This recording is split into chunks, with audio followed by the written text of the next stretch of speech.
Hi, my name is Kristy Wolfe. I am a storytelling photographer, an educator, speaker, and now an author. But most importantly for this series, I am a medical mom and I'm based in Canmore, Alberta. I Was There Too is a series of conversations that I'm having with other families um, who are in a medical situation or other photographers. And today I get to talk with Rachel Martens.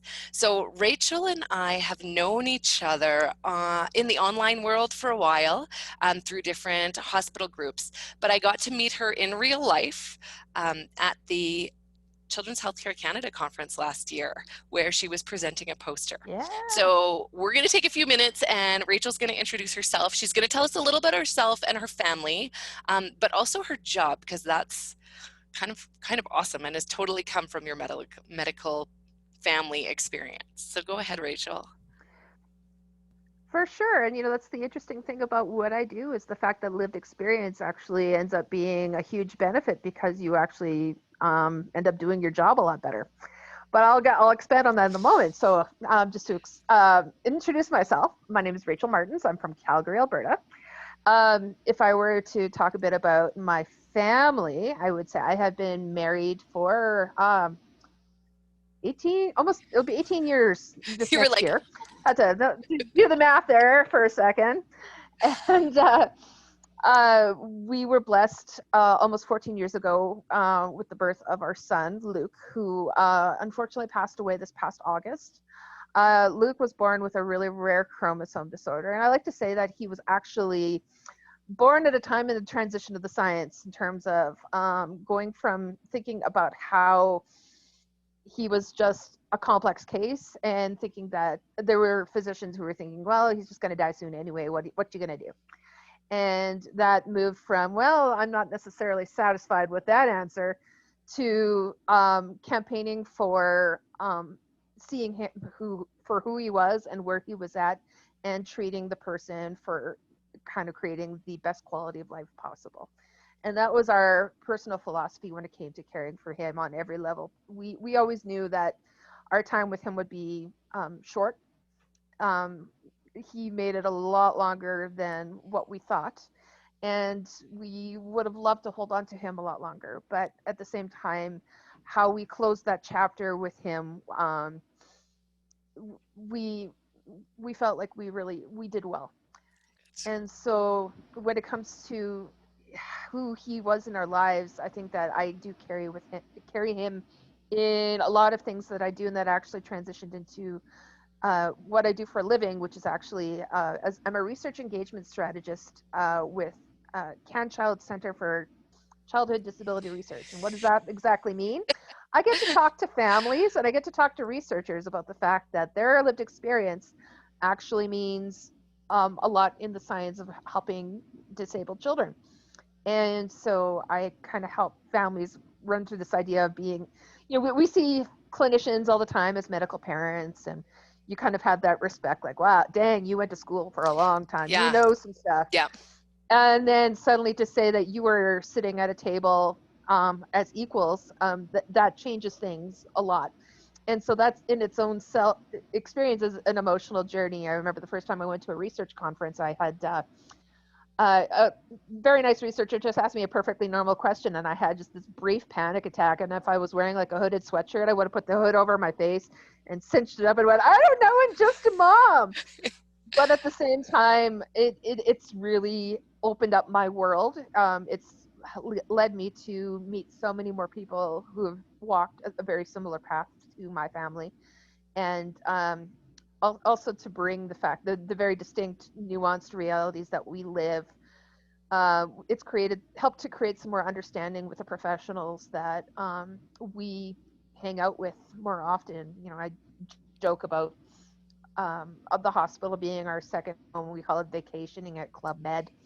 And Love it. so, and at the same time, like that's really like that's the long term relationship you Yep. have. And if you can't create those connections and really kind of authentically have, um, when you can feel like you're doing this together, Yep. there's so much more inspiration than to just have a very separate and emotionally distant appointment. So would So you that's say that kind of you've the always been in that boat? Like, or was this a process of you finding your voice as a parent? I think it took a while for me to find my thick skin.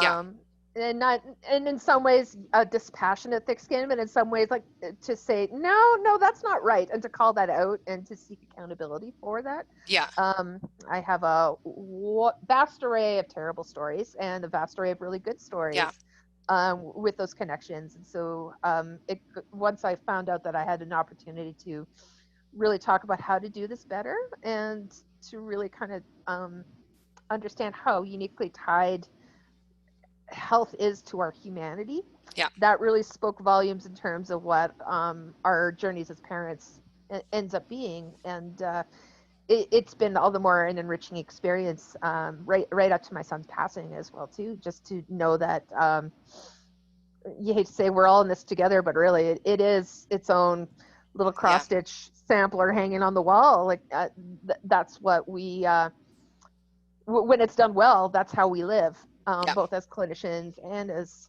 families with lived experience. So if you were going to tell a family how, like, there's tons of families I know that want to tell their story and want to get more involved with advocacy. How do you tell parents to start getting involved?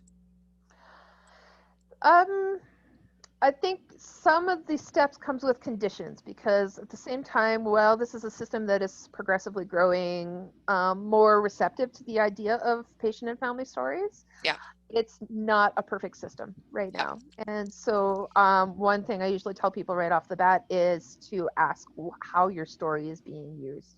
Because if it's going to give people 5 seconds of the feels like, oh, you're so brave, it's not worth your time to go yeah, get child care, and not just regular child care, specialized child care. Go pay for parking at a university only to go into a room full of strangers and relive your trauma. yeah, That if it's going to have an opportunity for you to share it, do it within um, your own comfort, and to understand that it has value and you need to treat it with the value that it does have. that Um, that that that's fair. yeah, that being said, I think blogging is definitely a really great place to start. Yeah, I think that there is strength that comes from the idea of being really honest about your experiences. When you can kind of be vulnerable in the sense of just laying things out there and just not apologizing for it. I talk to families all the time about the idea of crying in hospital, for instance.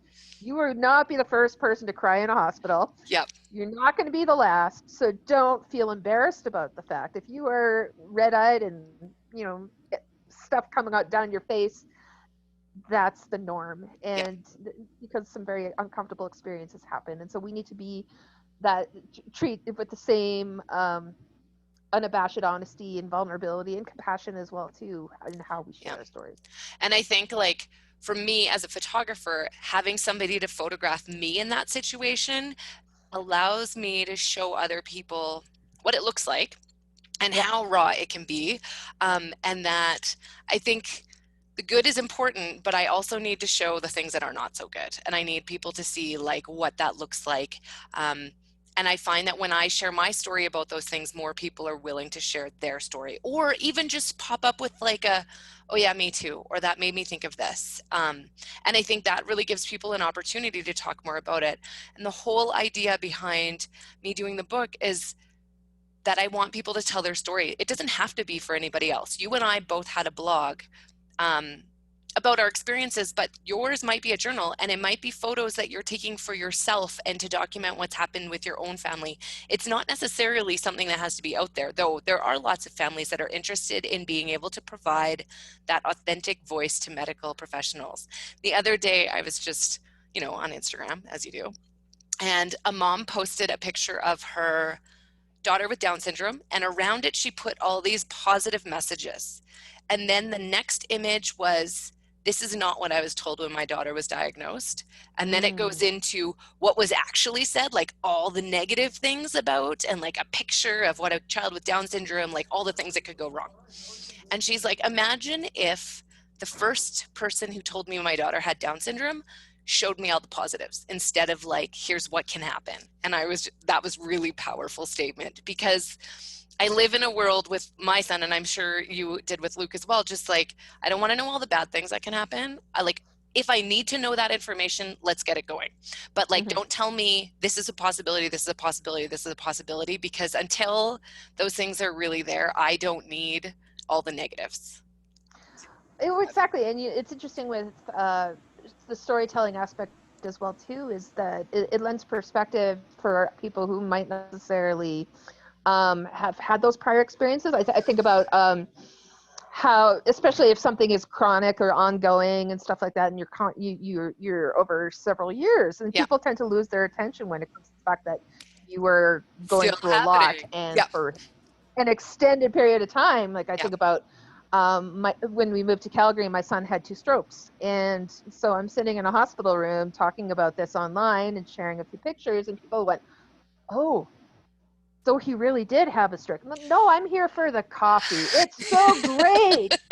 Like it's so it it lends to the reality to say that sometimes people get accused of oversharing. It's like, no, I want to let you know that this is happening and I need your support. Yeah. And that it's flipping the script from what people trying to interpret the scope of what you're going through, see it from a different lens. If they can't, like we parents tend to walk with our eyes wide open, whereas everyone else is walking more with blinders. And so when you can expose them, it becomes all the more apparent to see the full view Yeah.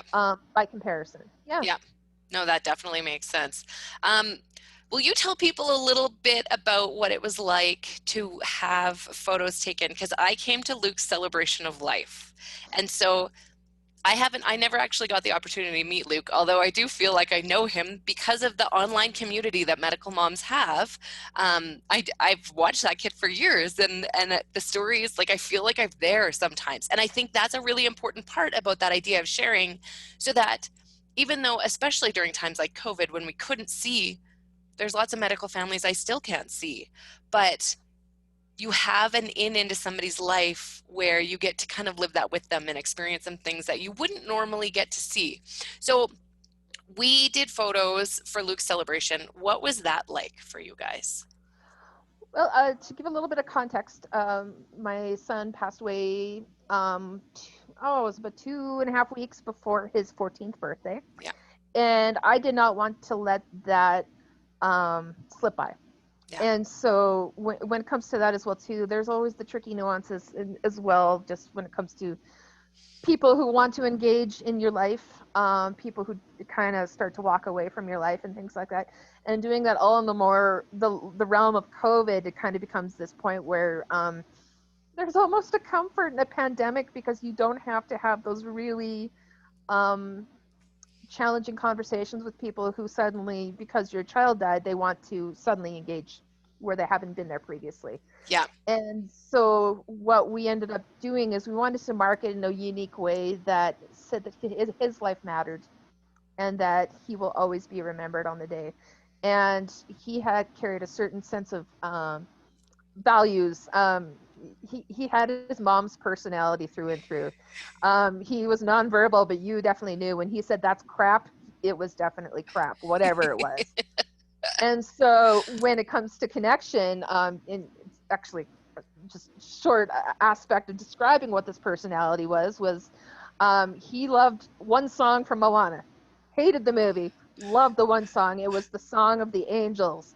And when it comes to listening to that over and over again, he would look at you and say, "Are you enjoying this as much as I am? Because if you're not, I'm gonna pinch you." And so he would actually like take my husband's face and like turn it around, like, "Look at me and appreciate this with me together." And so that time spent really meant that when we wanted to celebrate his life, we asked everybody in the world on social media to go get ice cream and just Hmm. go be together. You know what And I love about that particularly is that it's not, it's something you can do. You're spending time with your family. It's not expensive. It's just a little thing. And just send me a picture. Like, that is hugely powerful for just lifting your own spirits in a shitty time, yep, right? So I Precisely. love that you did that, and the number of people that responded, and just you knew that those people were then taking a little bit of time with their family. Exactly. And I that love was it. just putting something good back into the universe. I always think about the fact that there's so much weight that comes from the impactful trauma that our families experience a lot, Yeah. and I always consciously try to do something good to put back into the world, and that felt just so wonderful in that respect to be able to do so.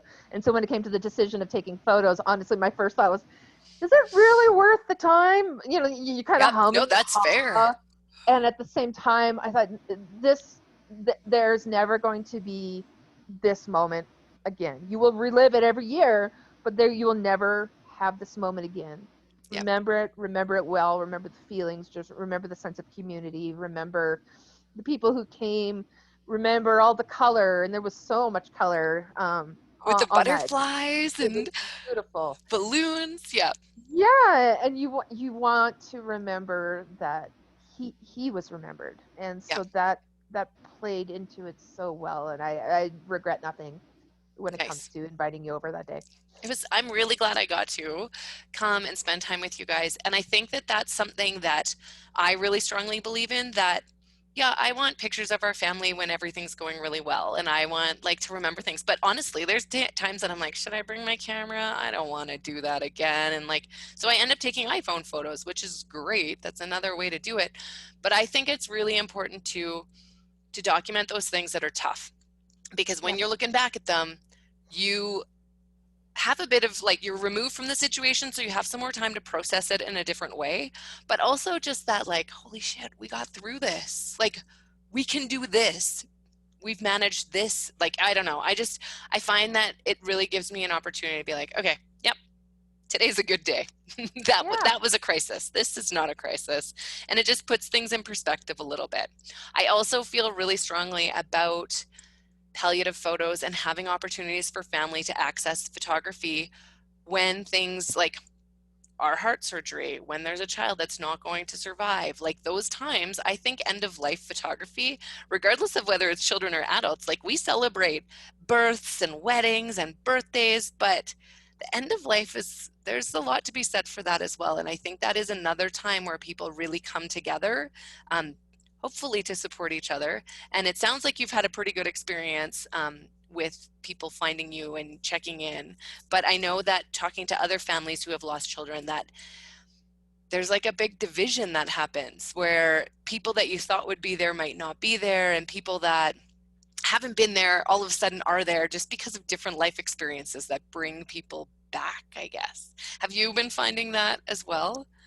Yeah, and I think as well too, some of that comes with the idea that grief is unique.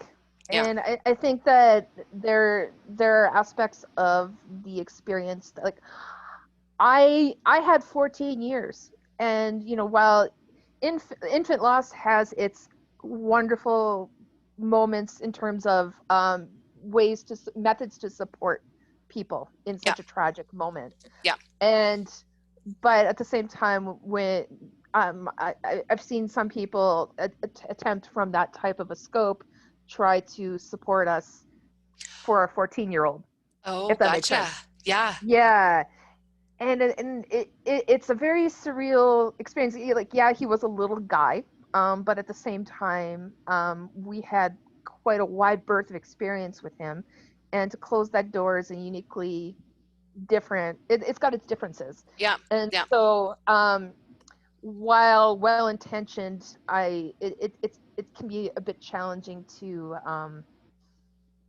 take in, I guess, yeah, in some ways. Like, you just kind of take it for the grain of salt that it is, but at the yeah, same time, it's an experience that I think that you definitely need to be in the driver's seat for. And if it's good to remember things, and if you want to remember, by all means, go and do it if you have the ability to do so.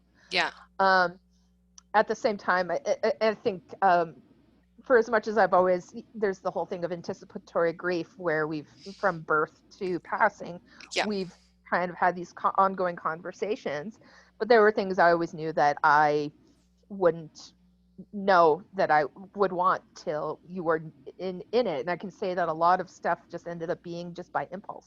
Yeah.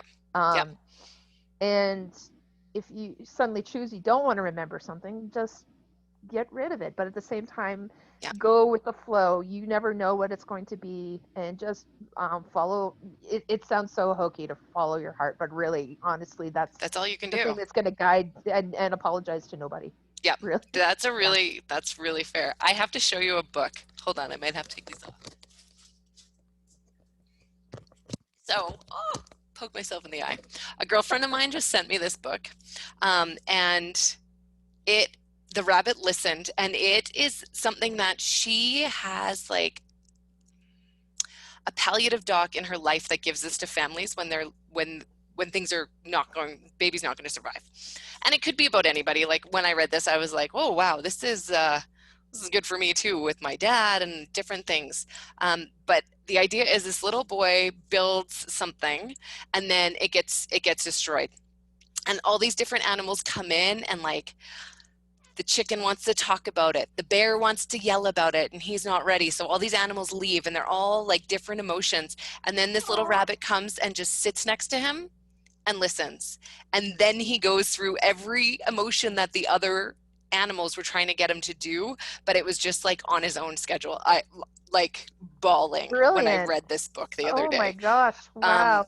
it was, yeah, she sent it to me just because of things we've been talking about a lot lately, and yeah, just the mental health aspect, regardless of death. But the idea of anticipatory grief that you were talking about, and with like from day one, we've known, both of us, that things are not going to be the same, and we had to like grieve that whole normal child idea, and it Hmm. hits you in the face all the time. Yeah, there was a song, I cannot remember the artist. Every time I want to bring it up, I forget the artist and I feel bad. But We'll it was find a it song after. about cystic fibro. Oh yeah, I'll probably send you a link. Okay, But perfect. it was a song about cystic fibrosis, or it was dedicated to somebody who had CF. And one of the lines that has always stuck with me is, "With every broken bone, I swear I lived." And I can't think of a better life philosophy to Yeah. kind of go through. Like crap happens. We Yeah. have been through some terrible things, but at the same time, we emerged all the more awesome. I Yeah. can't think of any other better way to say it. Was just, we lived well, Yeah. really. Yeah. And like that idea that yes, you have bad days, and there's days you're not going to want to get out of bed. I was just talking about this with a friend this morning, and but it is a lot of what you make of it too, and finding a way to celebrate, for example, the blizzards, that like that just little thing can make all the difference in your day. So I really appreciate that you tell people about that. um, do you think, because we haven't really talked about you after you saw those photos that I sent, Oh did yeah. that like, how did that feel to see it? Like, did you look at them right away? Did you leave it for a while? Because I'm always interested to know like how people kind of process those pictures that are tougher pictures. I think there's a part of me that was always kind of like, oh, I look sad when I look weird when I cry or something like that. And, I joke about stuff like that because you really like I tackle a lot of things in life with just a slight sense of humor, and so Yeah. it, that was just, I think, one of my first joking thoughts. But at the same time, I had no issue with it, but my experience was unique in the sense that with this. As much as his passing was abrupt and tragic, at the same time, it was closing a door, and every aspect of the experience was just saying, it's okay.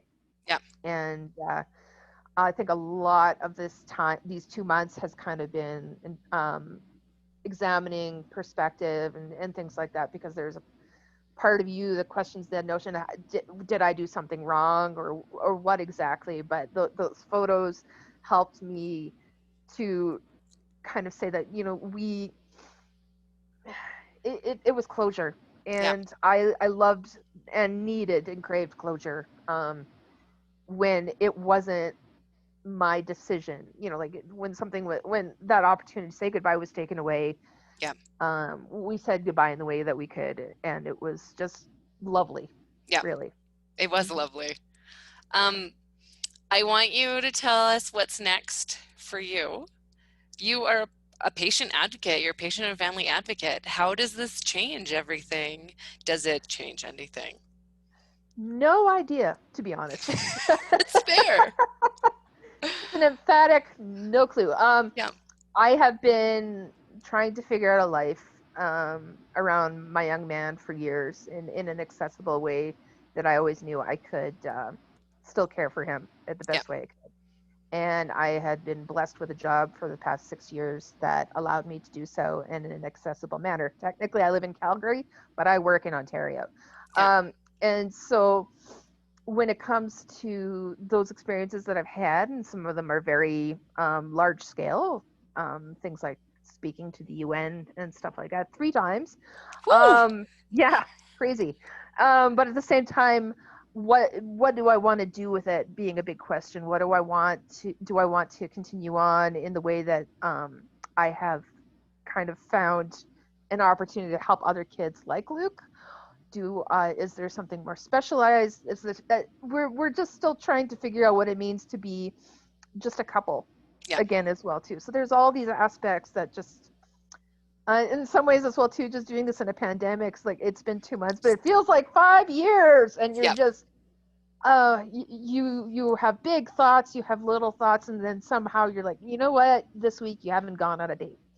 And so it's a very strange mix of thoughts right now as to what it will be. Whatever it is, it's going to be on my own time, and I know it's going to be something that I enjoy. yeah. I don't want to just be um, I don't. I hate to say typical. What's typical? What's normal? Especially now. But I want it to be extraordinary, whatever it is, and so I look forward to finding it one day, whatever it is. But Well, I think it will be. I want you to tell people where they can find you because you have groups that I think families that might watch this would be interested in. So, will you tell us a little bit about that? And then I'll also put it in the show notes. for sure. If you look up parents partnering in research, can child, I'll send you that information as well too. Technically, it's a hard thing to find on Facebook, but if you want to learn more about the idea of childhood disability research, you can find me there. There is Facebook, my Facebook page, Rachel Martens, advocate, coffee drinker, Yep, and makes me smile every time. and I'm also on Twitter at Ray of Sunshine 79. Yeah. And then you have Rare Families of Alberta. I do, yeah. Rare Yeah. Families Alberta and Rare Families Canada has been a very slow initiative to kind of start talking from more of a patient and family side about rare disease, where a lot of it has kind of been ruled by institutions, and now I'm looking to kind of bring more opportunities to families for families to engage and mentor through a process that is uniquely theirs. Yeah, I love that. So yeah, I will put all those up for people to find. I know that you and I will be continuing to have conversations. I am getting Absolutely. to work with Rachel in the winter. Um, yeah, through Can Child. Do you want to tell Hmm. people a little bit about that program? Sure. Family Engagement and Research is a training program. It's a free one, I should say as well too, to talk about, as I mentioned earlier, patient-oriented research, which basically means if you have lived experience and you want to, that actually creates more merit for science Yeah, on a specific subject. So you have opportunities to help create research questions. You have lots of different opportunities working actually in the basic science things like coding. Now that sounds big and daunting, but at the same time, what that ends up doing is it's a confidence booster. I find for families, people think, yeah, oh, my story has worth. Wow, yeah, my story has worth for science. Holy cow! yeah, And so this course is an opportunity to talk about just basic science concepts and what it means to connect with someone who's generally a stranger as a researcher, but allows you opportunities to get to know one another. And so I get to the privilege of talking with families and trainees and like budding researchers to help adopt better habits starting out yeah. and help them to kind of work at their goals for partnership more authentically. Yeah, no, that's going to be awesome. And I think like back to my own experience of getting involved with volunteering and photography, it was really like somebody said, why don't you join the NICU Family Advisory Care Team? And I had no idea what I was talking about, but that like working with healthcare professionals where they were like, thank you for giving your perspective on this. We don't often get to hear a parent perspective. So that was what built my confidence, just being a part of a team where occasionally I threw an idea out there. Um, Mm-hmm.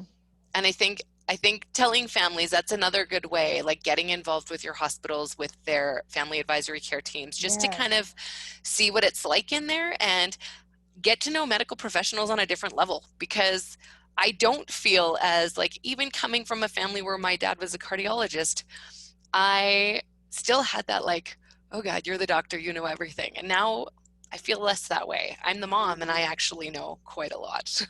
For sure. Right? And I think another great option as well is Children's Healthcare Canada. They have um, a larger network of people who are trying to engage in pediatric hospitals. You can kind of learn about the greater healthcare world, things that they're battling. There's opportunities to learn, and even there's webinars as well Yeah, they too. do You a can, ton of free webinars. yeah, Yeah, yeah. So there's lots of great opportunity to kind of engage in the larger picture and think about how you can be more impactful in healthcare, and nice. that your Yeah, experience matters. Yeah. yeah, awesome. Okay, Rachel, thank you so much. That was awesome. Ah, I'd like to thank you.